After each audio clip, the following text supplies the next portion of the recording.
So let's dive in. To start today, a little bit of an introduction of who is speaking. So myself, Felix Kaiser, I'm one of the managing partners at Next Year Projects and have been with Next Year Projects over 2 years now. And it's really, really great to be amongst you. For me, materiality has been an incredibly important topic in my personal work as well. I think it's really one of the building blocks, as I said, of any sustainability reporting or any sustainability strategy in general. And I think, you know, there's a big tension when it comes to many of the standards and frameworks and disclosures that we're seeing pop up. It's really this tension between standardization and tailorization, if I may say so, about how you report about the impact of your company. And I think materiality really hits the nail head on by saying, you know, we have a standard method to talking about impact, but it's really tailored depending on the company size, the geography, and what you are doing as a company. So very glad to be here amongst all of you. And I'm going to give the floor to Thomas, who is co-hosting this webinar today with me. Thank you, Felix. So my name is Thomas van der Molen. I'm Dutch, joined Nexiel last year as a senior ESG facilitator. So yeah, generally responsible for the slightly larger companies, the slightly more complex projects, working a lot on, let's say, the more strategic angle of things, where indeed also materiality is always one of the first things that comes up, as Felix is emphasizing, making sure that you really focus on the things that matter most to your company. My background is in international business, a master's in sustainability, several years of experience, yeah, helping companies become more sustainable. And materiality is really always there in the background, helping us focus on the things that matter most to your company. So really excited to yeah, be co-hosting this webinar with Felix, and looking forward to it, everyone. Great, thank you, Thomas, for your introduction. So just a little bit of an agenda for today. We will be covering a what, why, and how approach of materiality. So really, what is materiality? Diving a little bit deeper into that. And then starting to answer the question, why should you perform a materiality assessment? What are the benefits of it? And then the third step, which I would think a lot of you are looking for as well, a little bit more guidance here, perhaps, is about the, you know, what are the key steps to conduct the materiality assessment? So how do you conduct it? And the final step is, how do you communicate it? How do you communicate the results of this materiality assessment? So let's dive straight into it with a first little poll today. We have a series of polls to get a little bit of sense of this digital room and see how you think about these different topics. So I'm going to launch this first poll, which asks the question, has your organization ever conducted a materiality assessment? You should be seeing a little screen on your screen, on your bigger screen, that has the question there. I see a lot of you responding, so that's great. Perfect. I'll give it a few seconds.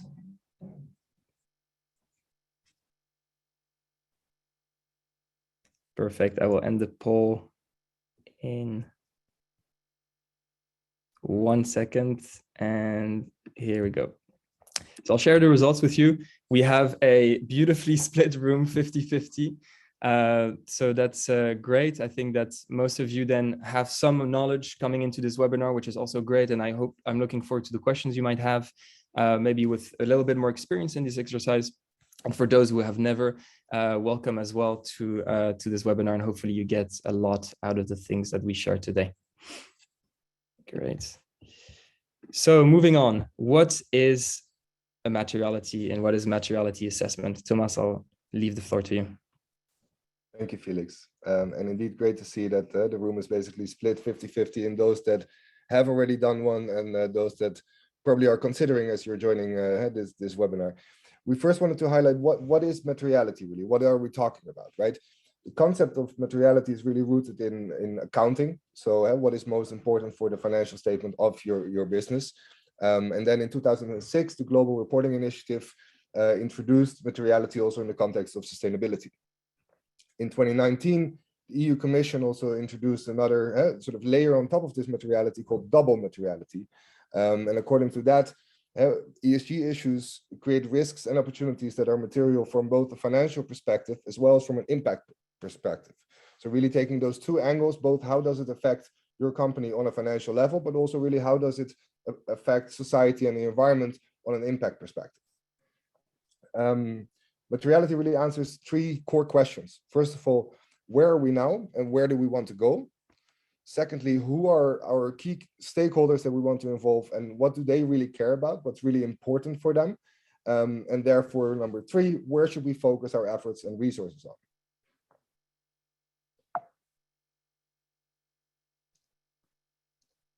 A couple of key facts, so to say, around sustainability. We're seeing that 80 out of 100 largest companies in the world are already identifying material sustainability issues for their reporting purposes. We're seeing over 4,000 initiatives globally that require or recommend disclosure on non-financial issues, which is about a 73% increase in the number of regulations since 2013. So that's less than 10 years, as you see. In relation to that, we're seeing 20 times more non-financial disclosure requirements today than there were just 5 years ago. A good example of that is the EU Directive on Non-Financial Reporting, which applies now in the EU to over 50,000 companies that will be required to report on sustainability. And this is actually also moving currently for large companies, but I believe in 2 years' time, it will also be applicable for small and medium-sized companies. So it's really important to be prepared on starting to report on your sustainability issues, and materiality is really at the core part with which to start that. Additionally, we're seeing that the 96% of the largest 250 largest companies are reporting on sustainability as of 2020, which is about 90% of the world's largest company by revenue as defined by the Fortune 500 ranking. Finally, we're seeing about 10,000 companies, which is in over 100 countries, are reporting now according to GRI standards. And GRI, we'll come back to that later as well, but really sees also materiality as the core starting point before you start reporting on your efforts. Just to give you a little bit of an overview of, say, the landscape of organizations that are out there with standards, with things that you can reference also for your materiality assessment. Starting obviously with GRI in 2006. Shortly after that, followed by the PRI, Principles for Responsible Investment. EcoVadis being an important one, especially for also us Nextio, as we work a lot with the EcoVadis certification actually. And within there's a materiality assessment basically embedded per industry to really determine what are the criteria, the topics that you need to focus most on as your company. We have the GIIN, obviously the integrated reporting, and then SASB, also a very important one that we're going to explore a little bit further in the webinar, how you can also use the SASB really as your company to dive in there to really explore what are on an industry level those material topics for us. The Dow Jones Sustainability Index is also an important reference in that. And then most recently, we're seeing the ISSB emerge really as a, how shall we put it, trying to bring together and consolidate the landscape of all these different organizations with different standards in order to give guidance really on the non-financial reporting part and really present one unified picture to companies in order to reference for their materiality reporting.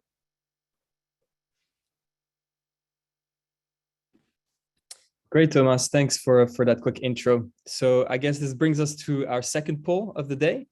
And it would be interesting really to get an understanding of which frameworks and standards you use and which ones you report to in terms of identifying your material topic. So I'm gonna launch the poll quickly. You'll be seeing it on your screen again, and it'd be great to get a little bit of an insight from everybody here.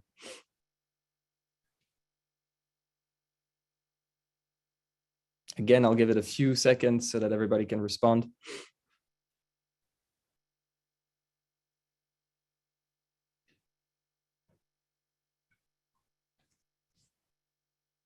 Great, some great answers coming in. Perfect, I'm gonna end the poll. Share the results again with everybody.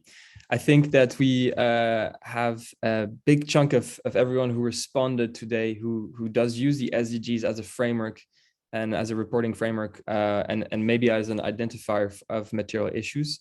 So I think that that's a really good one.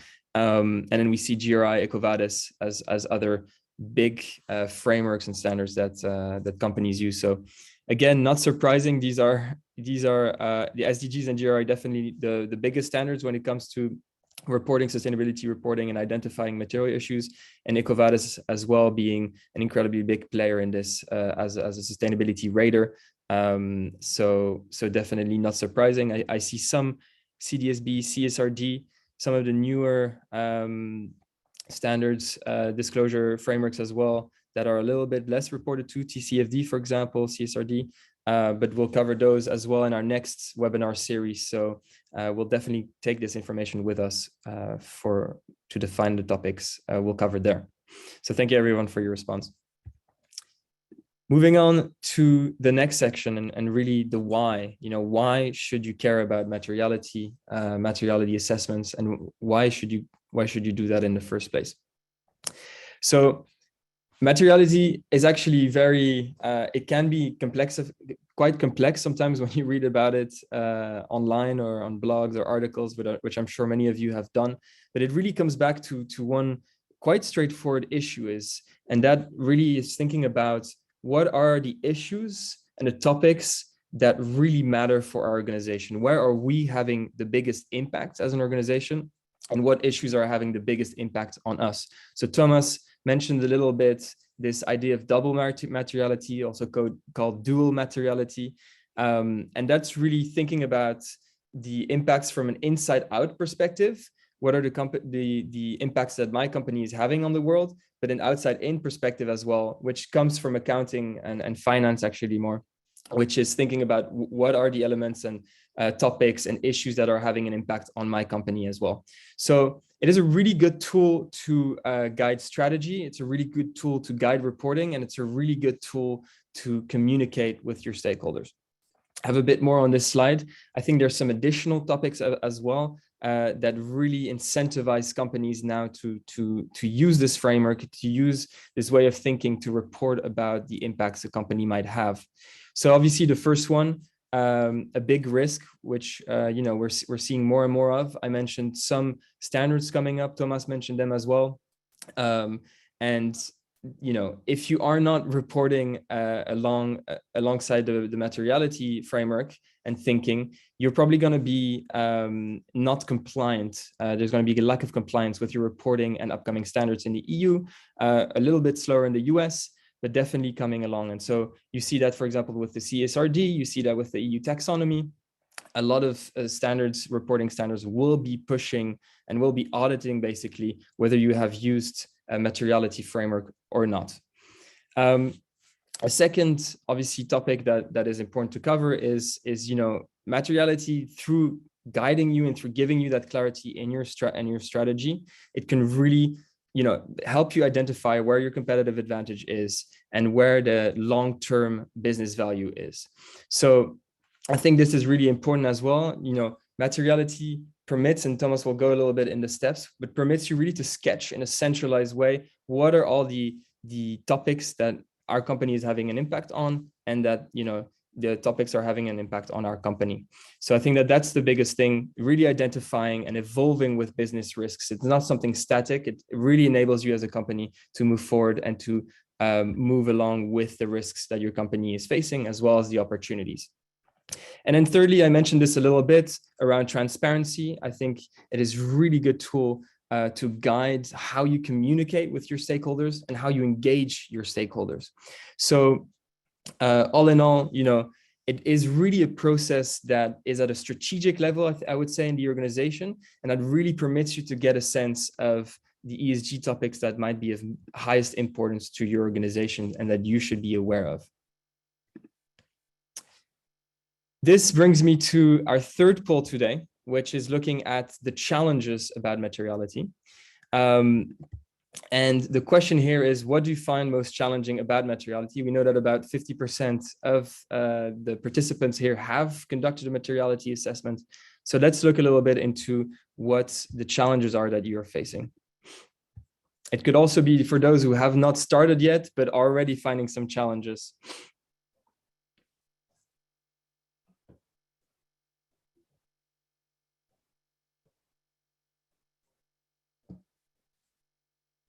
Great, seeing a lot of responses coming in.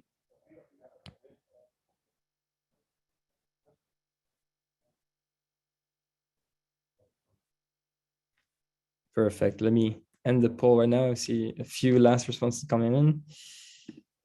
All right. I'll share the results once more. Very interesting to see complexity coming up as the number one. Nearly 50% of respondents here have noted that as a big challenge that they're facing. I'll dive into that a little bit more in the next slide. Limited resources. I think this is one that we hear a lot as well in terms of getting the buy-in, engaging suppliers and stakeholders throughout your value chain, for example. So I think a very important one that we ourselves see as well. Too much information is obviously a really big one now that we are, we have so much data at our fingertips. How do you prioritize? How do you make decisions based on that? So that is definitely one that that we see as well. And I see some additional ones coming in the chat box: organizational structures and gathering sufficient information. So on the other side of too much information is how you actually gather information in the first place, which can definitely also be a challenge. I'll stop sharing that, and thank you for those who have noted some additional challenges in the chat box. On this slide, you'll recognize some of the challenges that you've noted, and I think this comes out of our experience as well with our customers, and definitely one which is information overload. I think there it's, how do you, first of all, include and engage the right stakeholders? And when you do so, who do you listen to? How do you prioritize? I think this comes back a little bit to sort of the 80-20% rule, or Pareto improvement rule, for example, where you're really thinking of where are we having the biggest impact? So it could be 20% of your suppliers, for example, if you're looking at your supply chain as stakeholders, and focus really on those 20% of your suppliers that are having 80% of your impact. And I think you can look at the same way on a lot of the issues, whether they're environmental or social or governance issues. So I think there it's really about prioritizing. That's a response, of course, but definitely a big challenge that we see many of our customers have. Limited resources, I mentioned it already, but lack of internal buy-in can be an issue. We have a lot of customers that also say, we're sending out these surveys to gather what issues matter to our stakeholders, but we're getting really low response rates. So that is definitely as well a challenge that we see a lot. And then complexity, definitely, we see companies with a really big geographical reach or a large value chain and complex value chain. How do you start measuring really what matters? So that is definitely another big challenge that we do see. In terms of best practices in response to those challenges, I think, one is really coming back to the purpose. Why are we doing this exercise in the first place? What are the key drivers? And that will permit you as well to create some sort of a boundary or a scope around how much you're measuring. What kind of stakeholders are you including? And that comes back a little bit to what I was saying about prioritizing. But I think that here is very key that you realize that materiality is an ongoing and a step-by-step process. You'll not be able to include every single stakeholder. We wouldn't recommend that from the very start, but really focus on, why you're doing this, and you're trying to measure your biggest impact as a company and what really matters to your stakeholders. So really focus on those that have the biggest impact within your value chain. Second of all, don't reinvent the wheel. We keep on saying this in these exercises. There are very good tools already that exist out there. And just look at the tools that you're using. How are you currently communicating and engaging your stakeholders? Use those tools instead of setting up different processes for this, and use the methodologies and the processes that you already have internally. I think that that's a really important one that we do see with our customers. And thirdly, focus on business value. I've mentioned this, but it shouldn't be some side exercise where you're looking at, these are our financial issues and that's what matters to us. But here, really look at integrating the material topics and the material issues as part of the business value that you're creating. So, this comes back a little bit to this idea of dual materiality. We see really a shift coming from a pure outside in perspective, a risk perspective, and also shifting to an inside out perspective where you're really including material topics and material risks as, you know, how is this, how is your company basically contributing, or organization contributing to wider society? So I think that that's a really important point as well that we're seeing more and more of in the market. Step 3, looking a little bit more into how do you actually conduct a materiality assessment, and this is where we want to get a bit more practical. So Thomas, the floor is yours. I'll let you dive into this step-by-step process. Thank you, Felix. So yeah, let's have a look at how we can conduct an actual materiality assessment. Obviously, there's different depths that we can go about, but let's first have a look at the 4 basic steps that we identified for conducting a materiality assessment. Yes, thank you, Felix. So as step 1, it's just really important to understand your context and for yourself to already start identifying what might be material topics. Really looking around your company, as Felix said, that outside perspective, where are your impacts happening? How does your supply chain and value chain look like, both upstream and downstream? Which stakeholders are involved in there? What kind of processes are happening there? That will already give you a good idea of what material topics might be relevant for your company.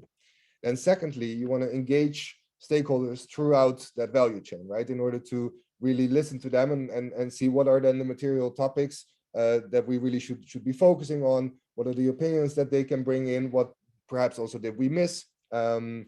You want to prioritize the large collection that you will have on topics coming out of that and really consolidate it into let's say some main topics. You want to combine those topics in step 3, cluster them together, perhaps have main topics with sub topics below it.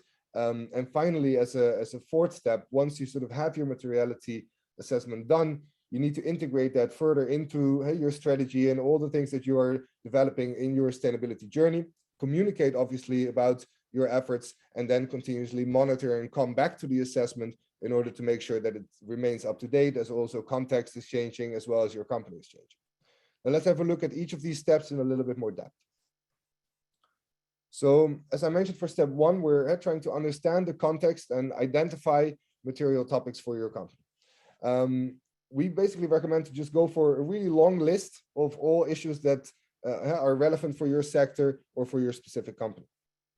A couple of databases that can really help with exploring that are, for example, EcoVadis, SASB, Dow Jones Sustainability Index, MSCI, GRI, SDGs, obviously we saw coming back for a lot of people as well, but also organizations like the World Economic Forum will be carrying a lot of information there around, say that you source things in Brazil, there will be a lot of information there on what might be relevant topics for you to consider, even though you cannot really see them from here. There are organizations that have a lot of information out there already, so you need to do that research, right? We have, on the one hand, the internal context, right? So we want to focus on company risks, risks of management processes. We want to look at what are your company goals, commitments that you have made, initiatives that are already ongoing, and also what challenges have you already identified. Then you want to have a benchmark to the industry and see also what are your competitors doing, what are best practices already happening there, just for you to really get an overview and a good insight into what might be the topics that are relevant for your sector. On the other hand, we have the external context where, as we mentioned already, there's a lot of new legislatory changes, a lot of regulations coming up that are just really changing the landscape within which you're operating and need to take into account as you develop your sustainability strategy. Obviously, a lot of frameworks and standards, as we just mentioned, these databases as well. Those can really serve as inspiration as well as sources of information for you to start building the list of potentially material topics for your company. And last but not least, obviously, trends emerging in the marketplace, risks unfolding, changing contexts, etc. You want to look at what are the potential scenarios that we are going to be facing, and then also if certain changes are taking place, what would that mean in relation to the the topics that are material for my company. So let's have a look at the next step. My apologies. We're going actually a little bit deeper here into EcoVadis, just to give you an overview for a moment. I'm not going to mention them one by one, but as you can see, EcoVadis works along 4 different pillars, so environment, labor and human rights, ethics, and then sustainable procurement. Within each of those, they have identified certain criteria that are or are not relevant for your specific industry. So for EcoVadis, they will activate certain criteria that they know are material topics to the industry that you're working on. Energy consumption and greenhouse gases, obviously, if you're a production company, then that will be very, very important. But also if you ship things all across the world, then that's obviously a criteria that will be very, very relevant. If you're a service-oriented company, relatively small, just have your office space, it's often still activated because this obviously, with climate change and everything that's going on there, it's a very important topic for everyone, but you will see that it's less relevant because your impact on that is also a lot lower in that sense. So there's different topics that will come forward from this database that you can look at and see, are these things relevant for my company or not? And also, what does EcoVadis say about that? Well, let's have a look at SASB as well, where they, on their website, basically provide you with something called the Materiality Finder. And this is really a great tool. We use it also all the time here at Nexial. Basically, they have a set of, let's say, high-level industries. If you click on one of those, so in the image, actually, you see we've clicked on consumer goods. It then splits into a set of more specific industries that you can identify with. And in some cases, your company might not actually fall within one of these exactly, because obviously the list is limited for the amount of industries and sectors that we might be able to identify. But in our experience, you can get very far, perhaps also by combining 2 of them. But for a lot of companies, we'll notice that just going to one of these and then clicking on the beautiful red button there, which leads us also to the next slide. That's another red button I see that Felix has there. It gives you an overview again of they were working with 26 different topics, criteria, divided into different pillars. In this case, environment, social capital, human capital, business model and innovation, and leadership and governance. And then those that are bolded will be those topics identified for your industry as being most material. Obviously, again, you need to weigh how is that for yourself. You might want to check other sources as well, and not just go with this, combine it with different standards and frameworks, but it gives you a really nice, quick overview into, for my industry, what are really those topics that I need to be focusing on. On the same page there, this is all still completely free access at SASB. It will give you an overview of what topics should you be reporting on and how can you approach that. So as you can see, there's a lot of red lines with read more, and SASB really is just a database with a lot of really valuable information to draw into your materiality analysis in that first step.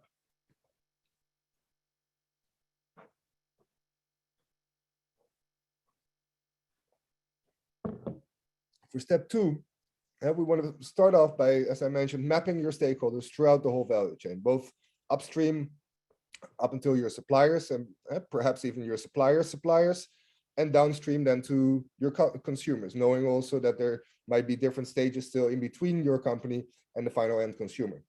All of those stakeholders, we can mention internal leadership in your company as well as employees.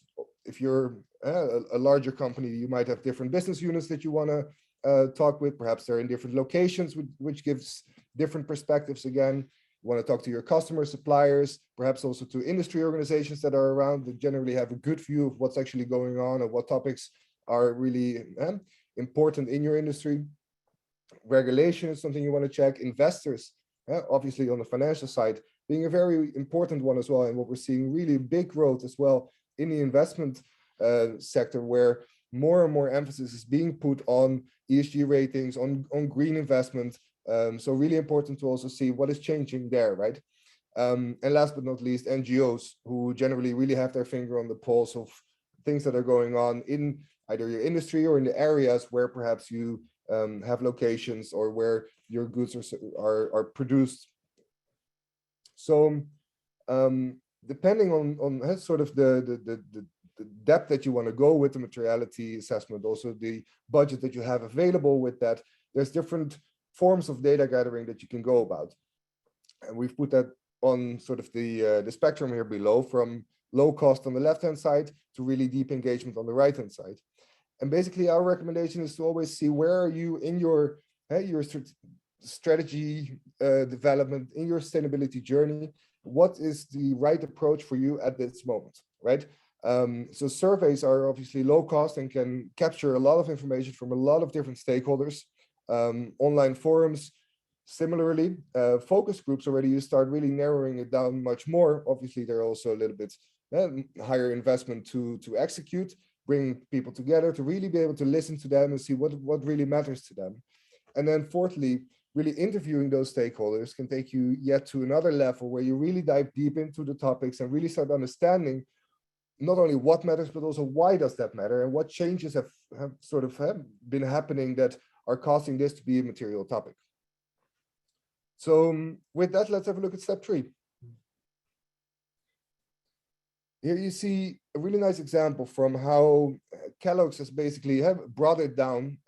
They must have had also a long list of material topics, which they then clustered and combined into only 4 main topics with subtopics below that, linking all of those also to the SDGs. It's important to really also define boundaries of where can you have an impact, right? Because a lot of topics are important, and everyone sort of engaged with sustainability and motivated to work on that will find a lot of different topics important. But as your company, what are those things that you can actually impact and that are also impacting you? Those are the things that you as a company can make a difference, and in that sense should be focusing on, also according to all the standards and certification models. I think with step 4, yeah, we're passing it back to Felix. Great, Thomas. So I do think that, you know, this is the steps that Thomas has just been through is a really important sort of mindset to have, is that you will ultimately end up with a lot probably of topics.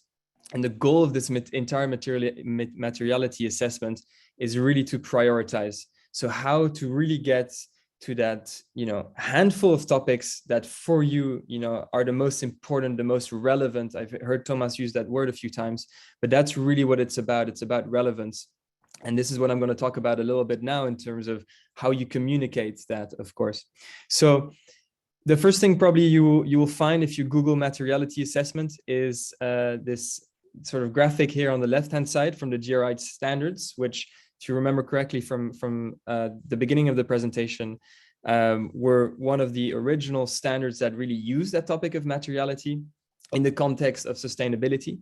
And here they really, you know, it's an XY axis. It comes back to this idea of dual materiality or double materiality, where it's really looking at, you know, what is the significance to the organization and what is the significance to the stakeholders. And so what you will see is that by mapping out issues on this XY axis, you will find sort of issues that are highly relevant and of high importance on the top right. And those are the issues then that you want to be focusing on, a little bit like Thomas was showing in the Kellogg's example in the previous slide. Another example that we have here is from Novartis.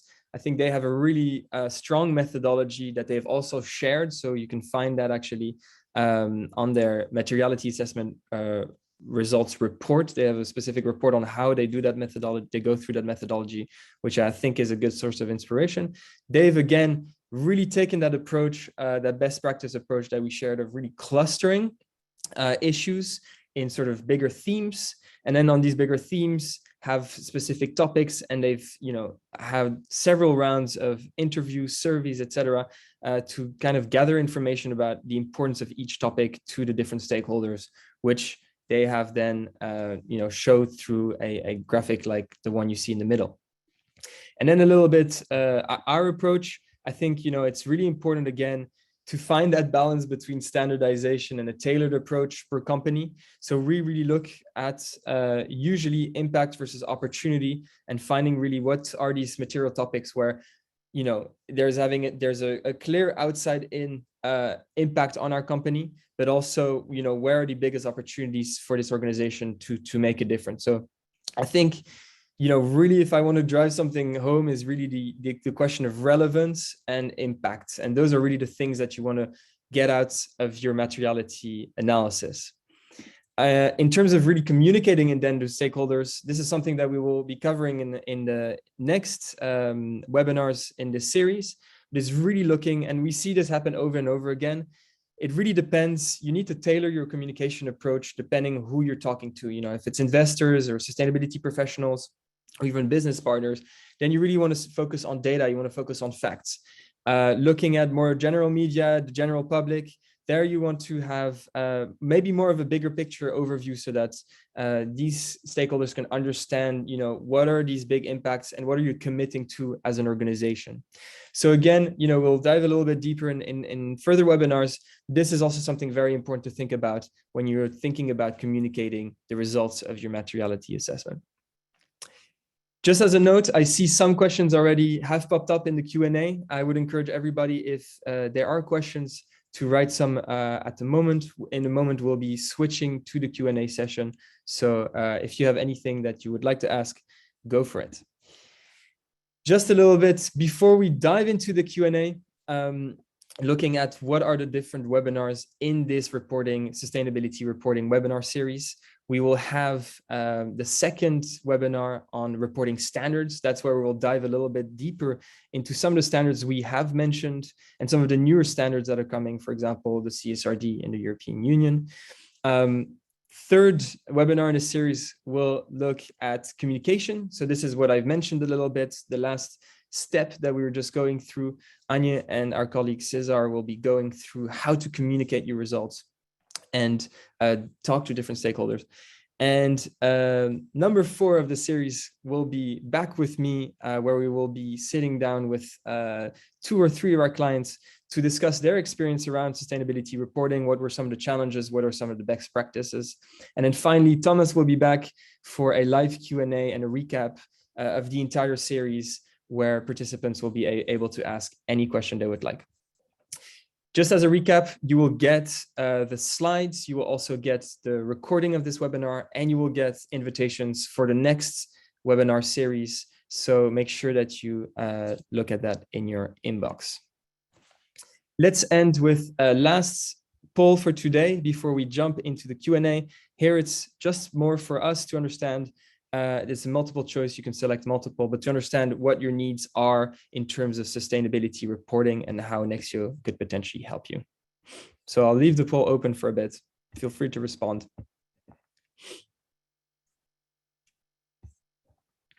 Great.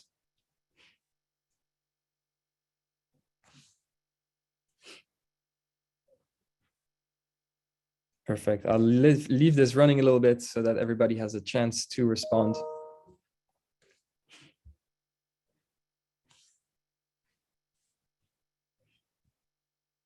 Great. So Thomas, in the meanwhile, maybe we can already start with one question from the Q&A that I've seen here while people are still answering the poll. Yeah, sure thing. And I think we've got a few really interesting questions about timing. There seems to be 2 questions specifically around timing, not only timing of a materiality assessment, how much time does each step really take, but also timing about, you know, how long is a materiality assessment last, and how long is it actually relevant before it becomes outdated? So perhaps 2 issues that you can discuss a little bit in more detail. Sure thing. Thank you, Felix. Maybe to go with the first question, or the second question first. So how often should you be doing a materiality assessment? How long is sort of the validity of it? I think obviously we're talking mainly on reporting at this moment. But if you only go and look at materiality at the point that you want to start reporting on your sustainability efforts, you could argue that it's perhaps more effective to also already look at materiality earlier on in that process, because obviously when you're reporting, you're going to be reporting on how did you progress towards certain goals that you have set within certain topics, how are you doing on topics like energy and water and materials, as well as labor practices, to know what is important for you to base your strategy on, etc. Then a materiality assessment already gives you a lot of guidance in that sense. So my basic recommendation would be do a materiality assessment each time that you develop a new strategic plan. And for a lot of companies, that's say a time span of 5 years. obviously a lot of things can also change in a time span of 5 years. So if you notice that the topics that you have on your materiality assessment, that a lot of change is happening within your context, so to say, then do one sooner, right? So the more change is happening, the faster you might want to repeat your materiality assessment, just to make sure that it yes, stays relevant. Again, the word relevance coming back, because really what is material translates to what is most relevant, what is most important. The second part of that question, the first part, how long does each of the steps take, as you mentioned, right, Felix? It's hard to say, right? It really depends. The step one of sort of creating the list of material topics, in some cases, we're noticing that companies actually have a pretty good idea of what those topics might be. You can, in a relatively short amount of time, do your desk research and develop your basic list.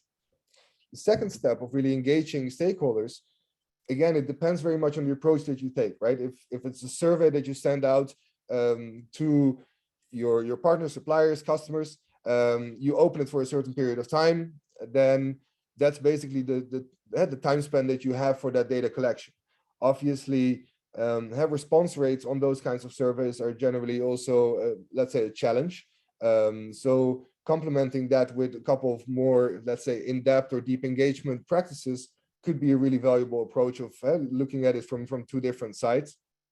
Well, we're basically, yeah, again, it depends a lot also on how many focus groups or interviews you might want to do, but generally ranging from, let's say a couple weeks to a couple months, really depending on how thorough you want to go about this. If we take step 3 for a moment, this again, you don't really have to go outward. So it's a process that you do within your company of really bringing all those things together. Obviously, when you just put a lot of sort of time and energy to it, then this can be an exercise that can be done relatively quickly. Where step 4, communicating on those results, obviously we have the sustainability reports that you might be publishing once a year. That is the ideal moment to then be communicating about it, and obviously a yearly cycle, or for some companies a bi-yearly cycle. In a different way, I think sort of a continuous effort that you need to be making to be communicating about your sustainability efforts, and always focusing those on the material topics. So something really ongoing, continuous, just to integrate, I would say, in the normal communication that your company is already doing towards the stakeholders. Great, thanks, Thomas. Thomas, for that. We're having a lot of questions coming in, so hopefully we get time to respond all of them. But if we don't, always feel free to reach out with further questions to us after this webinar. I think I have one question here from Ulrika, which I think is a really interesting question about, you've gone through these steps. We've talked as well about a level of maturity. If you're starting out, don't try to do everything. Don't reinvent the wheel. We've mentioned some of these topics. The question here is it possible to start with an internal materiality assessment, and as a step 2, really start involving external stakeholders? What is our view on that? I would say definitely. Really great question.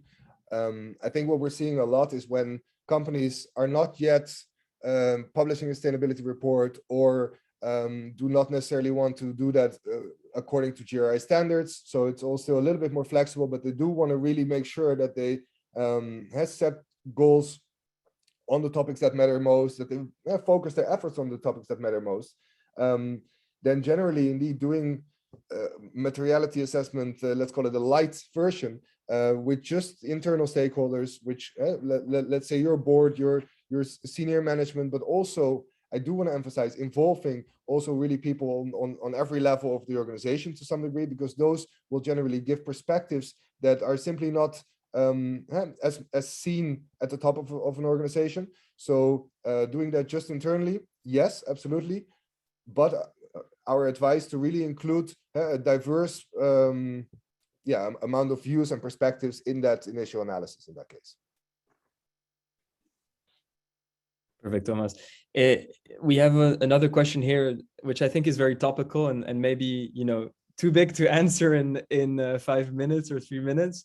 But we have a question here from Geneviève about if a company is publicly traded, wouldn't their investors be their most important stakeholders? And why would you need to include others? This is my addition to your question, Geneviève, but I think maybe to give a little bit more context, how would you talk about this, Thomas, and how would you see this? Thank you, Felix. I think indeed this is a big question, something that we could indulge for quite a bit more time. And my simplest point of view would be in the very short term, then to some degree, yes, financial investors are one of the most important stakeholders of your company, right? But so are employees, and so is the whole context within which your company is operating, and so is the larger environment within which your company is operating. So the essence of that, at least how I look at those things, is right. We have the financial economic model, which is embedded within society, which is embedded within the planetary boundaries of the Earth.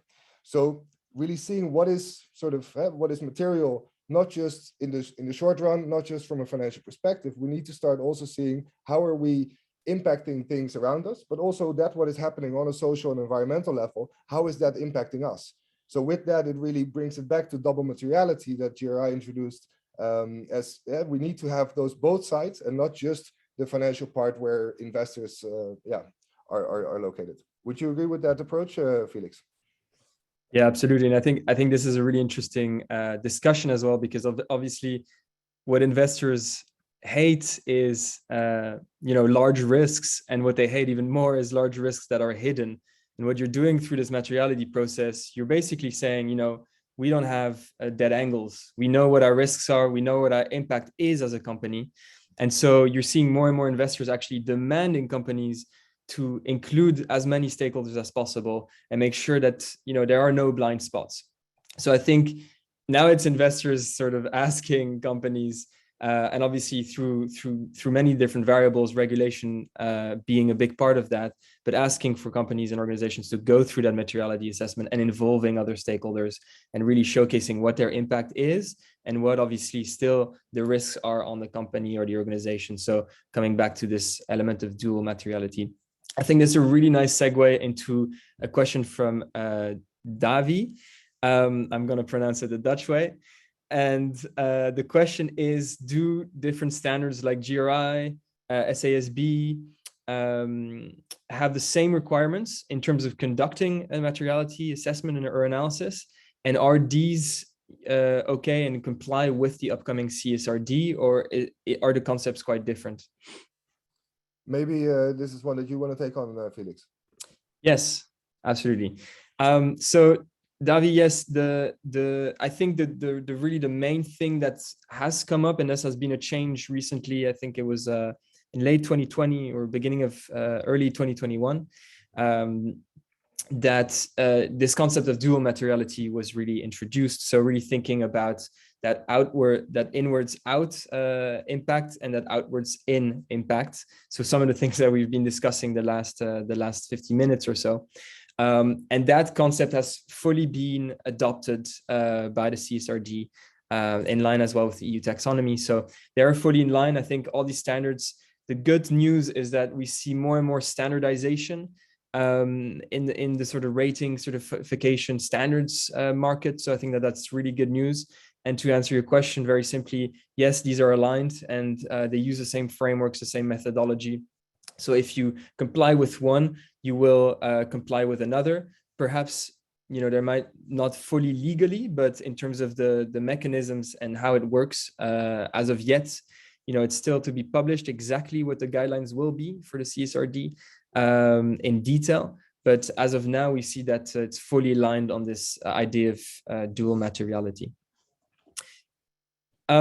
Let's look at another question, which is quite high level, and I think it actually nicely looks at the series we're in, actually. The question is, do you recommend disclosing the results of materiality analysis in your annual reporting? So maybe, Thomas, you can jump on that one again. Yeah, absolutely, Felix. Thanks. Short answer, yes. So what we see is with a lot of sustainability reports that actually the materiality assessment that was conducted and the results that came out of it will be part of the first part of the report as well, to really frame and show that the things that you're going to be reporting on are those things that are most relevant for your company at this moment. So maybe leave it with that, and then we can still squeeze in a couple more questions. But yeah, short answer, absolutely. Great. And another question, I think it comes back to the challenge that we raised some moments ago around really, what about if you're a global company with many different regulations in different countries? How do you go about this materiality assessment? And maybe how do you find variation in it so that it's not really fully standardized across the globe? Yeah, also a really good question. What is material really depends so much on your context, that if you really indeed are a global company with several different entities spread across the world, we would in fact advise to do materiality assessment first on an entity level or location level, and really get that clear for yourself. But maybe seeing it also a little bit in collaboration with the process that we saw of step 1, generating your whole list, and then step 2, engaging stakeholders. In step 3, so the first 2 steps, I would say really they can be performed on an entity level. Also step 3 can still be performed on an entity level, to really say, okay, this is sort of the final material topics that we've identified for this entity. If you then want to sort of transpose that also towards the group level, then you'll see, if you put several of those together, that again, sort of the most material topics will start popping out of those, which you can then again combine and cluster into sort of on a group level. Also, what are those things that you want to focus on, that you want to maybe steer investment towards? Also, what are the differences between these entities, and therefore perhaps in certain locations we focus much more on certain topics, and on other areas much more on different ones, depending on what the relevance is for them. So I would definitely advise, if you're a global large company, to consider doing that per entity. At the same time, if you're indeed early in your sustainability journey, you can also do one exercise on that group global level to really get things started, involve a lot of different perspectives also from the different entities, and then take that as your first materiality assessment, really, before you dive in even deeper and get more specific. Great. I think we have time for about two more questions here in the last 5 minutes. Great. So I think there's a really good question here from Mika, and I'm happy to take that one as well, Thomas, because it's really talking about tools, it's talking about data, and it's talking about what kind of algorithms and methodologies can be applied to sort of tracking your material topics. So I think that there are some quite good tools out there and that are in constant development. I think this comes back as well to the idea that, materiality should be a dynamic process. We've talked about this. It's not a one-off exercise, and then, cool, you have a report, you shove it somewhere, and then we'll look back onto it and get the dust off. I think it's really looking at it and how do you make it dynamic? How do you integrate it into how you engage with stakeholders? And so for that, there is one platform that has really integrated the idea of sort of risk assessment and risk analysis continuously. And that's Datamaron. We've quoted some of their reports as well and studies here in this webinar. I think they're definitely worth checking out. I also think that, some of our partners, for example, we've mentioned EcoVadis in this presentation, really look at through every assessment in a very centralized way. What are some of the material topics? You can do this for all your suppliers, but you can also do this, for example, as Thomas was mentioning, if you're a multinational firm with many entities, you could be really having a sort of a standard approach to measuring data, but also tailored to each entity. So that's another platform that we definitely would recommend to centralize and get an overview of what are all your material topics per entity or of your suppliers. That's another one. But I think that definitely it's a good question, Mika, and we'll be seeing more and more of those integrations using AI. EcoVadis and Datamaron both use certain AI-backed tools to really sort of scan everything that's publicly available and identify whether there are risks or impacts of companies that are not being reported on. That's where I see that integration happening more, but definitely a lot of startups as well really trying to tackle that challenge. I think we have time for one last question. I'm seeing some people saying that they must leave the call. So I think maybe let's see here. Maybe a very practical question here, and maybe it's based on what I was just saying. Which are the platforms that you mentioned that are free online? And I think there's another question that I want to mix with that, which is what are the relevant topics for organizations in the service industry? So just to answer that question, I think, Thomas, we went through the EcoVadis and we went through the SASB slides. SASB has a free tool online. I would highly recommend it. And there you also have very quickly, what are the material topics for organizations in the service industry? And it goes a little bit more in depth. So it really looks at several industries and several activities within industries. And there you have a list of many material topics. I would definitely encourage you to check it out. And once you get these slides, the links are also in the slides. So you can definitely go through that to get there. I think this concludes the webinar today. I want to thank all of you for joining us. We've had over 200 participants today from really around the world. If you look in the chat, it's really cool to see from Madagascar to Norway to the US and everywhere in Europe. So thank you all for joining. Thank you, Thomas, as well, for bringing your expertise, and look forward to welcoming you in further webinars as well. Thank you very much, Felix. Thank you for co-hosting, and yeah, looking forward to another opportunity to engage with you all and talk about these important topics. So yeah, wishing you a good morning, afternoon, or evening, wherever you are in the world, and looking forward to seeing you again during the next webinars. Perfect. Thank you, Thomas. Thank you, everyone. Have a great day. Bye-bye.